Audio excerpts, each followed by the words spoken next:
don't stay stuck, get into action, and I think a good question for getting into action is, if you weren't afraid, what would you do next? And go and do that thing, because fear can stop us from moving. But if you kind of can just take that out, be brave, Yeah. and go and do that thing, then things will open up. Hi, and welcome to Helping People Perform, the podcast that gives you fascinating insights into those people whose chosen vocation is to help others perform at their best. From consultants to teachers, sports coaches to financial advisors, all of my guests share a passion for getting the most out of individuals, teams, and organisations. Enjoy the episode. Hi everybody, and welcome to another episode of Helping People Perform. Delighted to be joined in the studio today. We have yet another member of the Solopreneurs Club, thanks to the intro from Faris Aranki. Big shout out to Faris. Today we have the amazing life and career coach at Jenny Latham Coaching. Welcome to the show today, Jenny Latham. Thank you, Paul. Yes, a proud new member of the Solopreneurs Club. Thank you for having me. Oh, brilliant to have you on. And we've had some chats in the past, and I love the work that you're doing, love some of the branding and the bits that you've got going on, and really looking forward to this conversation and hearing how you help others perform at their best. But maybe let's start, as I always do with my guests, tell us a little bit of background about what got you to where you are today. Yeah, well, so I suppose the macro sort of version is I sort of had 5 years at Ford, most company on their graduate program, and then 16 or 17 years at EY. So I've kind of been quite brand loyal, actually, and sort of sticking with my companies. And then just last year, July 23, I left EY, although I still provide some contracting coaching back to them. Yeah. And, it's funny, really, because I kind of started in Ford as a graduate, and I started what was called their process leadership function, which at the time I thought was about process improvement, but it turns out that's the name they called their technology function. Right. So I kind of accidentally fell into this technology world, and but what I really gravitated towards doing was more project management. Right. So I became the sort of intermediary person between the sort of the techies and the business, and Mm. then took those project management skills to EY. And that's where, for the EY story probably had two bits as well to it, in that the first bit was client facing, so lots of project and change management on Right.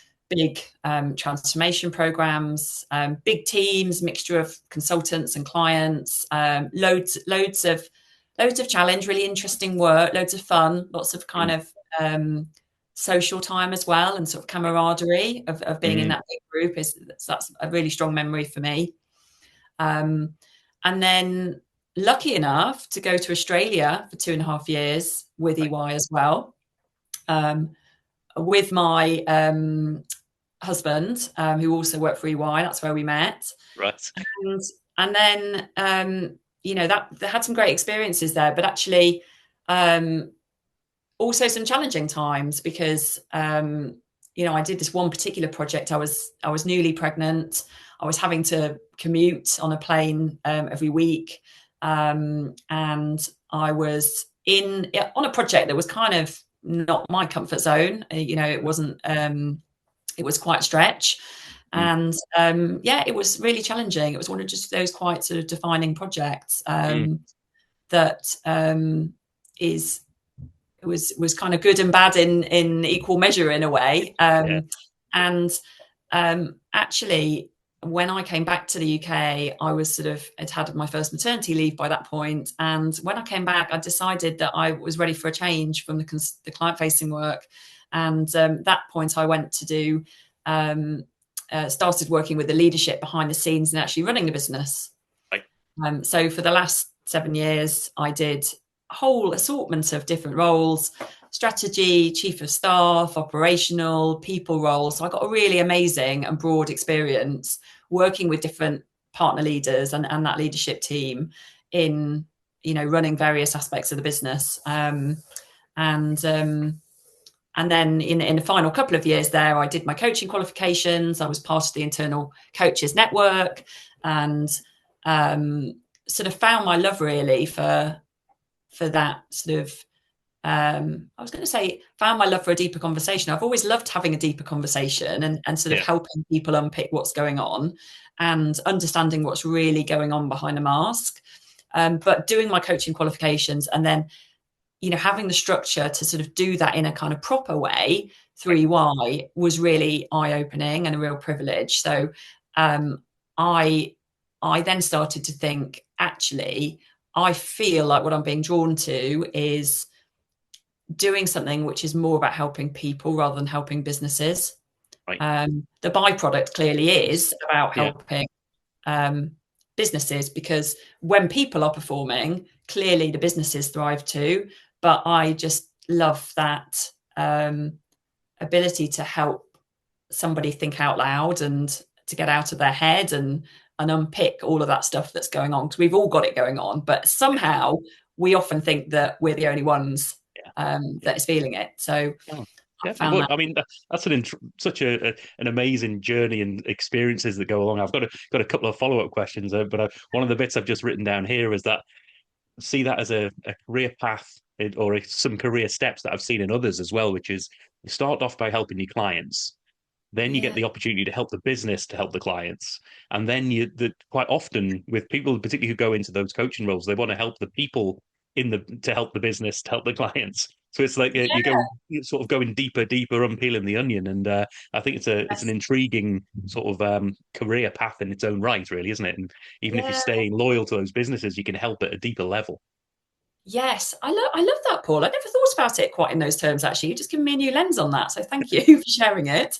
Oh, Yeah, exactly that. And I think running the business is really challenging. And actually, mm, often people would say it's, oh, I don't know, these internal roles are not easy, mm, and they're really not, because the partnership model, especially, is quite complex. yeah, And working in big organizations is complex, and that's what I've always done. So I really feel like I've can identify with a lot of the people I support. A lot of my clients do work in big organizations, and mm, I think being able to relate to that and have that sort of context is quite helpful, yeah, for just mm, understanding where they might be. yeah. No, that's wonderful. I think the there's a couple of sort of parallels with my own career and others that I've seen where the that role of the grad scheme and the coming in as a grad and having that different experiences throughout a business, but then finding your way and finding your niche. I mean, how did you find the grad scheme experience and the grad approach with a big behemoth like Ford, for instance? Yeah, really, really good actually. I think what's brilliant about it is that you do get to try on different bits of the business. While I was in the technology function, obviously that's super broad in terms of what it could encompass, and you've Yeah. got to work in different functions. So I worked in actually Ford has a bank, Mm. Oh, so wow. it has Ford Credit, Mm. and that is officially a bank. So I got an early experience of sort of working in financial services and having a very different sort of operating environment, Mm. and I got to work in the sort of customer service function a bit with the engineering team and with the after sales, and so that ability to kind of just try on Mm. different bits of the business and adapt and learn and work with new people, I think was brilliant. And then on a personal level as well, I think you just can make some really lasting bonds and friendships through that time. You're in your 20s, it's fun, you want to go to work and have fun, you want to do I want to do loads of social stuff, and there was lots of, this is well pre-COVID, lots of in-person meetups and activity days and outward bound stuff. So I love that aspect of it. Oh, brilliant! No, I do, and I've lost track of it a little bit over the last few years. But actually, this week I've been on an away day with the company I'm now working with as well, and we were amongst other things some of the relatively standard axe throwing, archery bits and Yeah. pieces, and escape the room and defuse the bomb sort of it, and they were all amazing. The one that really stood out to me was duck herding. Um, it was literally with a shepherd and giving instructions to the dogs to move these ducks around a field. It's such an amazing experience, but it sometimes you need that little bit of left field thinking, something completely Yeah. different. and away from work and just bonds the team Yeah, together. But ultimately, you don't see it in the moment in terms of its relationship to your job, but actually it does help teams come together. And ultimately, as in the sort of title of this yeah, podcast, it's helping people perform at their best by knowing each other, by being close to having shared yeah. experiences. Yeah, yeah, Yeah, 100%. I've always really been a massive fan. I mean, some people I know hate that kind of forced team fun. I love it. I've always loved it. I don't care if it seems cheesy. I love that opportunity where you're immersed in each other's company, and the energy I get from when I come out from that sort of thing is amazing. yeah, I feel like you can sort of take on anything. yeah. Just having unpicked a few of the layers and maybe seeing your colleagues in a new light. Yes, yes, precisely. And oh, wonderful. And all of that great experience, you've gone through the grad scheme, you've had that experience in the business, supporting the client, supporting the business, supporting the people within the business at EY. And so tell me a bit more about what you do right now in terms of who you help and how you help them. Because I know you've got like a two-pronged approach to your offering, haven't you? Yes, I have. So I suppose the first thing to say would be I'm kind of doing two things. I work directly with individuals, so anyone can come and sort of book a call with me, and um, but I also work supporting organisations, and particularly I'm working, as I said, back with EY at the moment, so for EY's clients. So um, I am essentially helping people who are generally mid career. So by which I mean they're probably 40, 45, or 5, 10 years either side of that. So they've got a good experience behind them. They've perhaps reached a certain level and experience in their career, and perhaps wondering, uh, I'm not sure I want to be in this lane for the rest of my working life.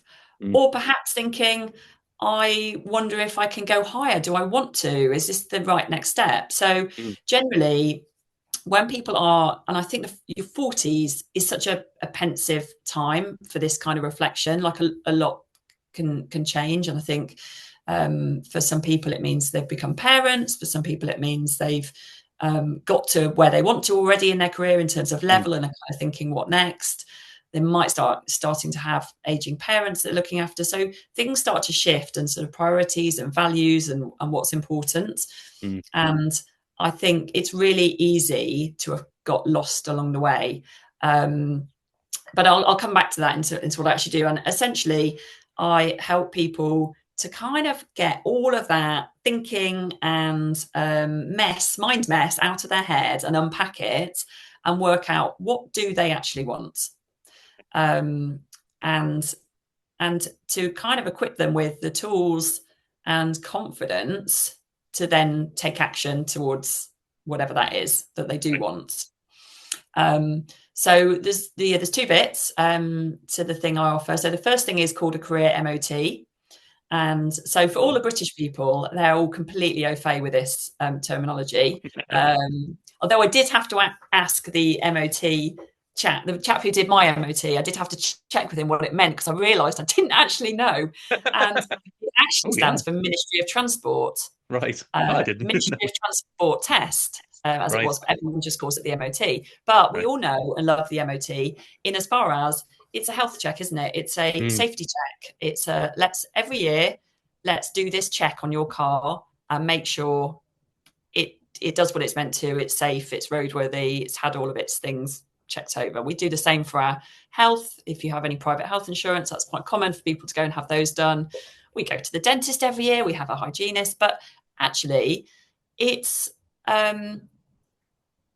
often we don't have these career check-ins, mhm, not really, because you speak to your boss, but you don't necessarily want to tell them that you're not happy or you're not convinced you should go for promotion, or you're not sure what you should do next. There's kind of a conflicted role there mm, for your line manager in also looking after and helping you steward your own career. And so what I offer is quite a detailed self-assessment, which people complete in advance on their own. So probably sit down with a cup of tea, 45 minutes, somewhere quiet. And it's a combination of sort of ratings against different aspects of their career around, culture, people, the role itself, the values of the company, how you feel rewarded. And then lots of free text as well, lots of reflective questions, which get you really thinking about what's challenging about it, what's good about it, what you might want to be different. So by the time that people come into the actual conversation, the MOT conversation, often they've already started to go, oh, yeah, I've already started to think about something in a new way, or I've really realized that I do need to do something different. And that's kind of given me a bit of impetus. So in the career MOT, we then explore all that. We kind of unpick, okay, well, what's stopping you from taking that next step? And the important thing is we come out with something to do, like a next step, even if it's a small one. Mm. And and that's, people find that generally, I found, just really empowering. They're kind of going, oh, I've just been able to saying this out loud to someone. I don't know what it is, just some kind of magic. When you say things Yeah. out loud, different things happen and new connections get made. So I love doing MOTs. And then the second thing, which sometimes the MOTs lead on to, sometimes they don't. Either is fine. But if you're someone who is looking to where the path to where you want to go is feeling quite daunting, or you want to make some bigger changes, not just in your professional life, but perhaps in career as well. You're looking for a bit more of a reset in where you're going and what this next chapter looks like.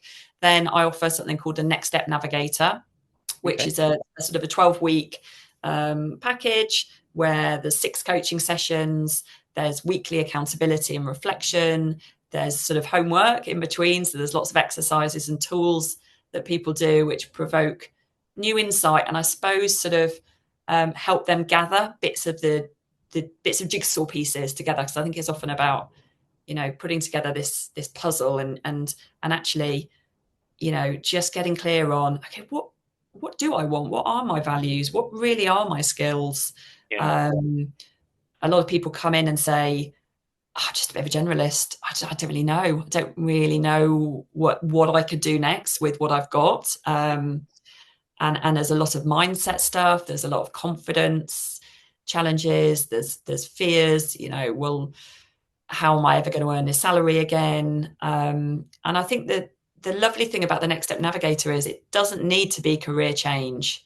I don't actually generally position myself as a career change coach per se, because it could be optimizing where you are, which might look like a brave conversation or some confidence, or maybe a slight tweak to the team you're operating in. It could look like a sideways move to another company or to a completely different function within your own organization, or it could look like something more transformative.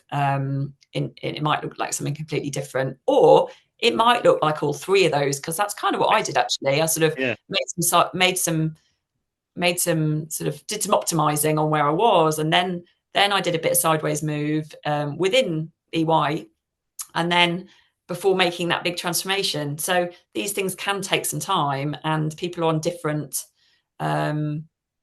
journeys. They've got different constraints, in terms of what's going on in their life. And my job is really to help them to get find the absolute optimum solution with their unique ingredients, what their happiness ingredients are, what their unique constraints are, what's really important to them, what needs to happen when, and we sort of just put all of this into the melting pot and work out what their kind of special path through it is. Oh, I love that, and I think there's those two elements of the career MOT, and then the next step navigator. It's like to step back, and I love that analogy with the MOT. We were just chatting before recording here. I spent time in New Zealand. The career WAF, as it is over there, the warrant of fitness. Yeah. It's it doesn't quite have the same ring to it, certainly not to my British ears, but it's that element of, I know there is a point in the year where I am stepping back and just checking in, and it doesn't mean I'm changing my car. It doesn't mean I'm upgrading it in any way. It just means that I've got confidence that this is going to continue on delivering what's what at a minimum. And Yeah. then I can, if I need to, I can take that sort of next step navigator view, which is actually, what do I need to either upgrade the car, to do something, buy a new car, take it elsewhere. It's a completely different piece. And the other bit that I've just noted down there that really resonated with me was the sort of jigsaw puzzle analogy, which is, what everyone's got their own puzzle to sort of fill in. Yeah. And sometimes people need help with understanding what does the final picture look like. Some people have got it very clear in their minds as to I want the end of my career to be this, and I want the whole thing to look like this, and it's just about finding the pieces and putting them in the right order and getting there. Some people need help to actually picture what that is in the first place. Yes. Uh, Yeah. and and then some people know what that is, but they don't know, or they've got an idea, but they don't know where the pieces are or how to even start to put them together. And actually, just having a Yes. process to work through is really going to help them there. So yeah, that sort of resonated with me in the mind there. So I love it, and um, that element of being able to do that for individuals, which is a bit, I guess, it could be a bit more transformative.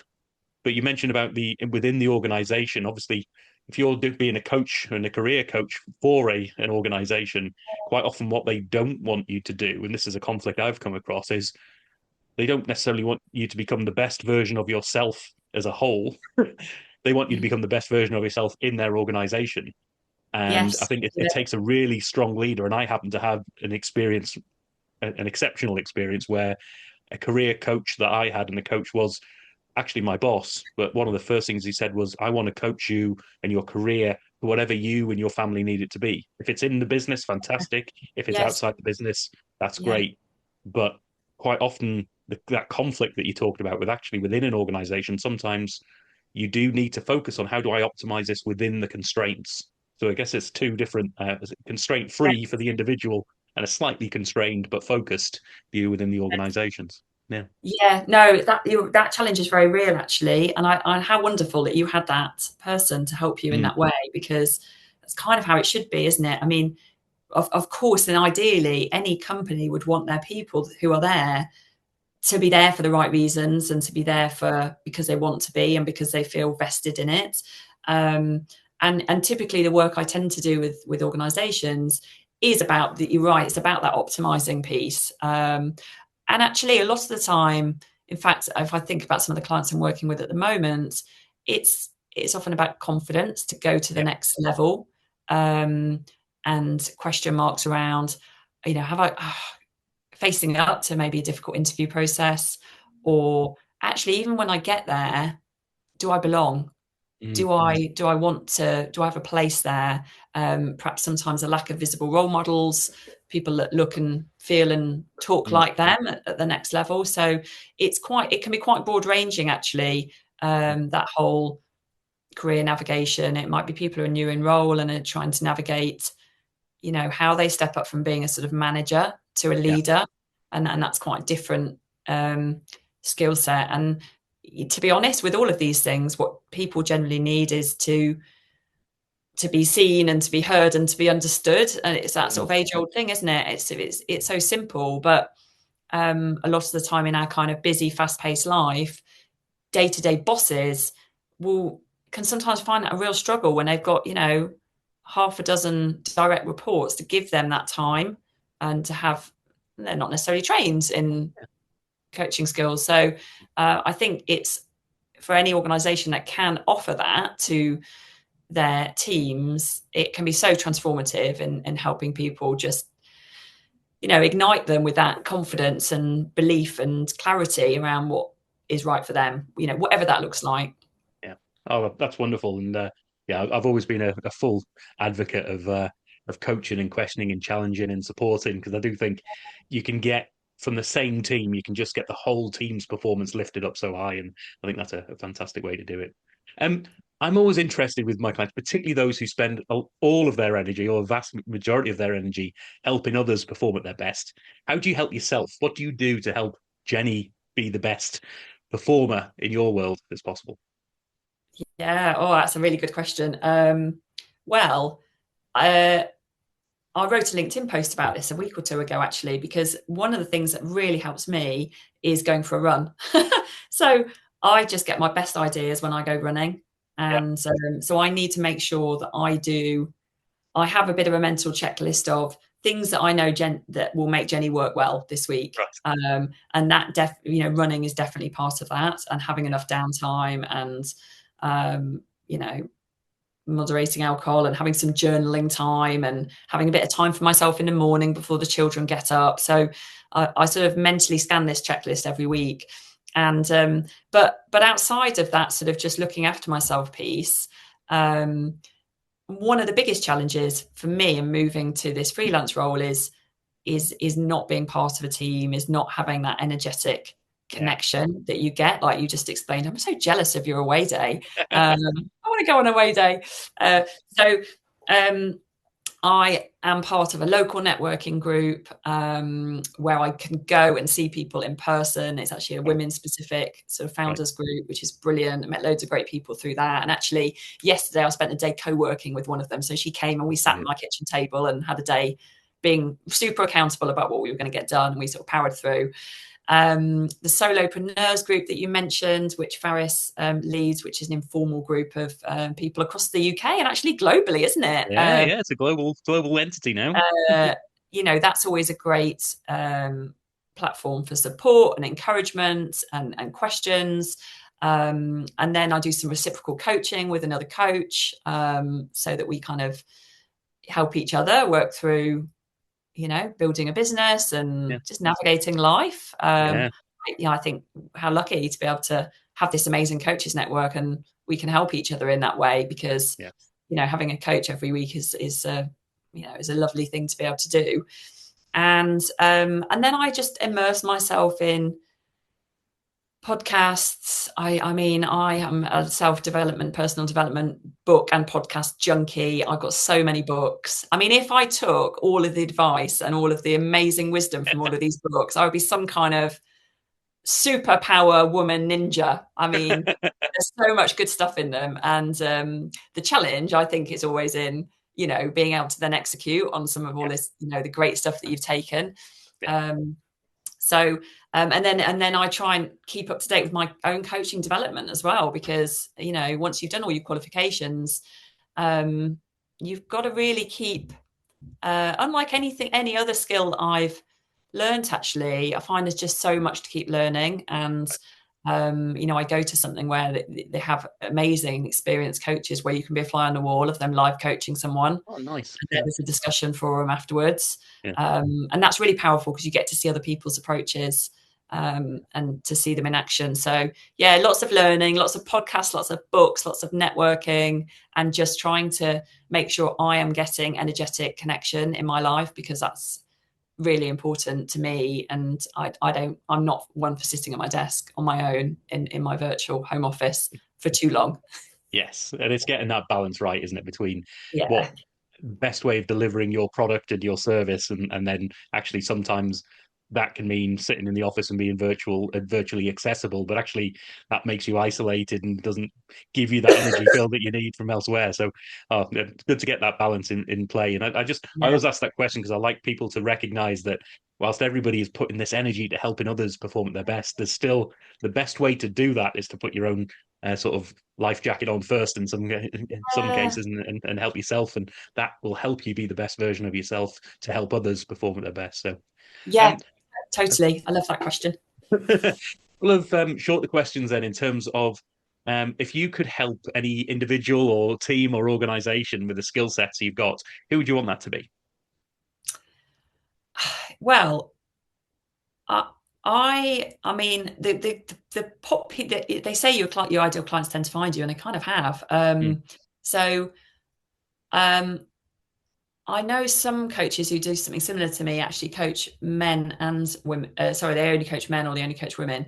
I actually love coaching both for different reasons, and the reasons are, for women, I think I just speak to so many women who they just don't quite have the confidence to go up to the next level. And I think if I can coach lots of women who are holding back who are brilliant as well, I can see they're brilliant and they're holding back from going to that next level, all sorts of reasons, then that is a really good outcome, because we need more women in leadership. And I was one of those women as well. It took me a long time to go for my director role with EY. I really held back from that. I dreaded the interview process. And actually, I probably could have done with having me at that time, not me, a version of me coaching.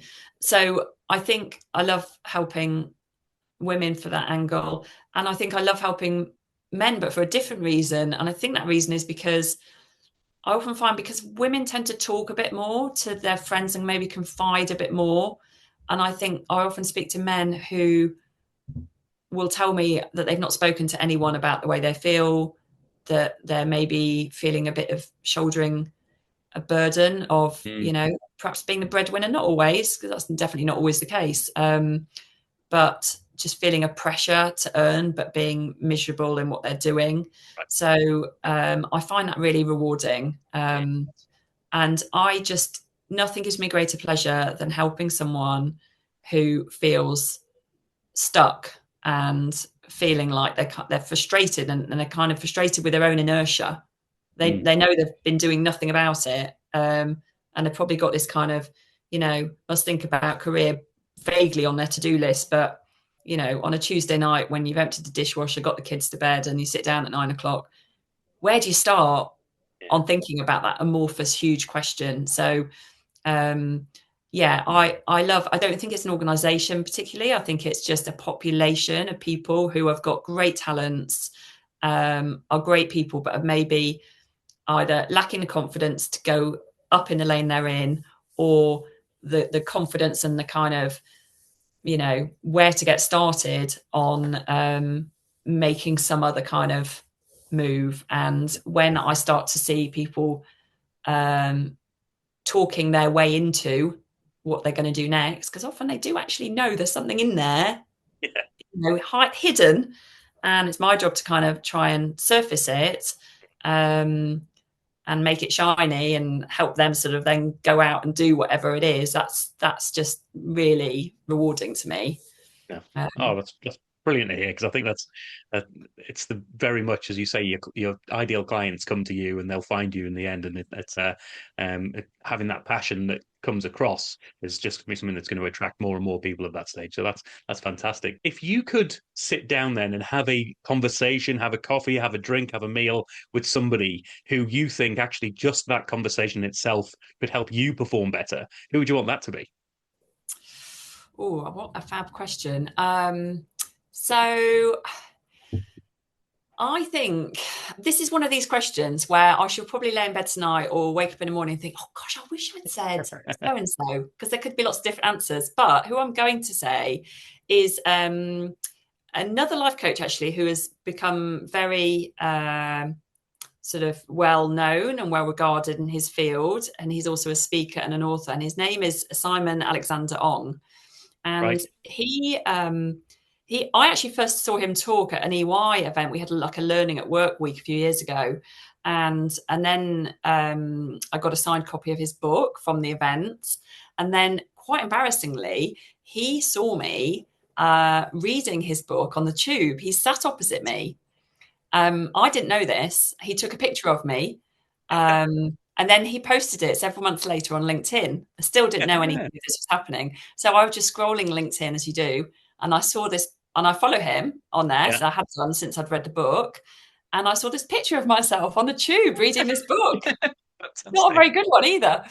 Um, so uh, I did actually then end up meeting up with Simon, and we did have a coffee. Mm. And I really love, in fact, I've got the book in front of me because I've got a pile of books, and it's Yeah. called Energize. Yep. And I really recommend it to anyone who's listening, because I think it's applicable wherever you are in life. It's all about protecting and creating energy for yourself. So, Yeah. just being at your best, like how do you create your most energetic, uplifted, believing in yourself, physical energy, mental energy. It's about health. It's about, protecting time in your day when you know you're going to be at your best, to kind of go after your most audacious goals in life. So it's kind of achieving your full potential, really. And I read the book and I absolutely loved it, actually. It was really inspiring. It really was one of those books, very, very easy to read. He tells a lot of stories, lots of examples. It's very easygoing. And after reading it, I felt really uplifted and energized, and really wanting to like put some of this stuff into practice. And having seen Simon speak and followed his materials, he's got lots of great, and inspiring ideas. So yeah, I think my starter for 10, that's going to be Simon. Oh, brilliant. Well, Simon, if you're listening, make sure you get yourself another coffee booked with Jenny and build that Yes. energy up. But it's a common theme actually that I've spoken to a few people about, is about you get your best when it's not about managing time. People often say about manage your time, and that's Yeah. my biggest constraint is my time. Actually, your biggest constraint is often your energy. If you've got the energy, you'll make the True. time work for Yes. you, and I think that's Yes. really important. Um, Yes. so if you could leave the audience then with one key message that you think is really important for them to think about, maybe off the back of this conversation, maybe something you've just thought about now, but what's one key message you'd like to leave the audience with today? I think probably it's don't stay stuck. I mean, what I love the phrase, what you're not changing, you're choosing. Of it. Yeah, because I think that a lot of us just stay in this sort of situation. This could be anything, any kind of aspect of life or career where we're not actually that happy with it. And people ask us, "Oh, how's so and so?" "Oh, it's fine, yeah." And like, do you want it? Don't you want it to be more than fine? Yeah. How long is it okay to be fine for? Because life's quite short. And if you only had a couple of years left of your life, would you still choose this path?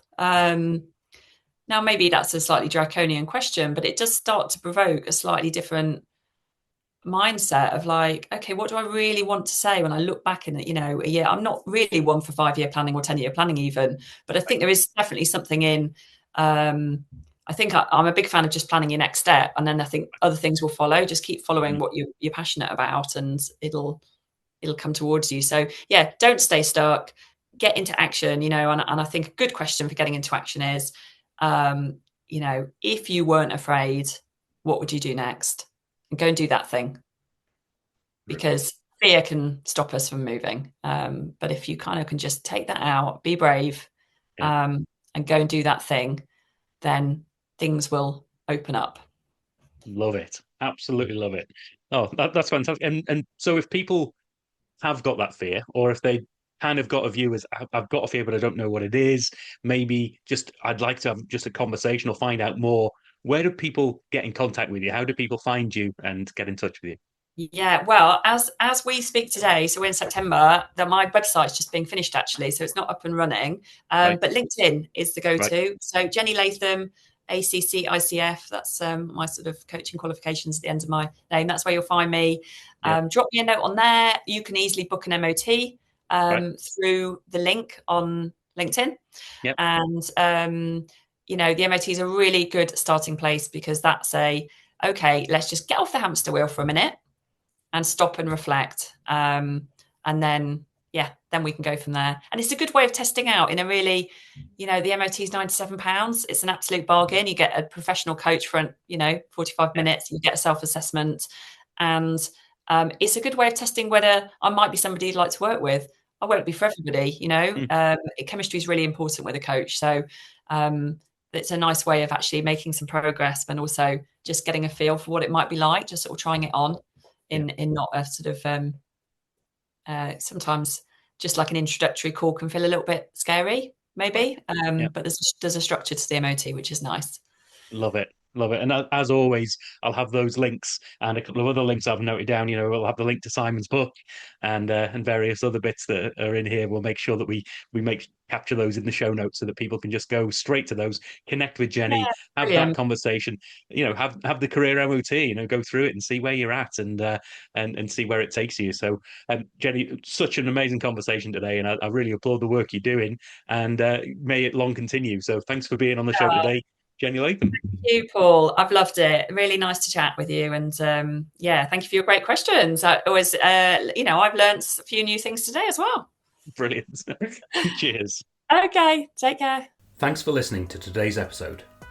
If you liked what you heard, then please give the podcast a rate, review, and share.